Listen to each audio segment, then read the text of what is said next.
राजकारणात नेमकं कोण कोणाचा करेक्ट कार्यक्रम करेल हेच सांगता येत नाही.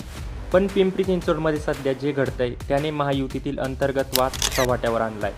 भाजप आमदार महेश लांडगे यांनी उपमुख्यमंत्री अजित पवारांचा एकेरी उल्लेख करत थेट त्यांना आव्हान दिलं होतं. व्हिडिओ पुढे बघण्यापूर्वी अशाच राजकीय अपडेट मिळवण्यासाठी चॅनलला सबस्क्राईब करा.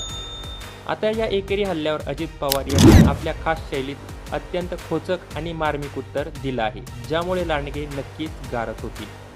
भोसरीचे आमदार महेश लांडगे यांनी अजित पवारांच्या जुन्या डायलॉगची मिमिक्री करत त्यांच्यावर हल्लाबोल केला होता.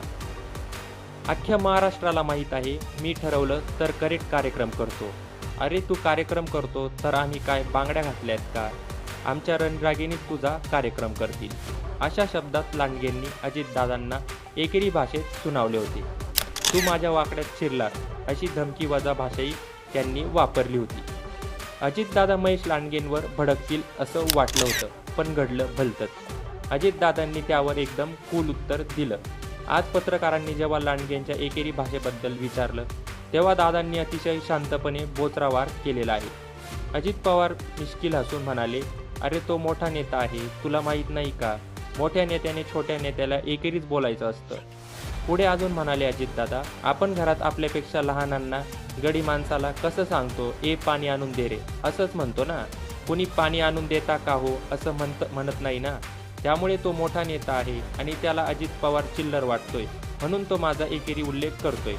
अजित पवारांच्या या एका वाक्याने लांडगेंना त्यांची जागा दाखवून दिली अशी चर्चा आता रंगली आहे. तर दुसरीकडे सुनेत्रा पवार यांनी थेट लांडगेंच्या बालेकिल्ल्यात घुसून सर्जिकल स्ट्राईक केली आहे.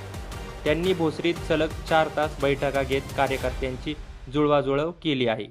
लांडगेंवर एक शब्दही न बोलता फक्त कृतीतून आम्ही तयार आहोत असा इशाराही पवार कुटुंबियांनी दिलेला आहे.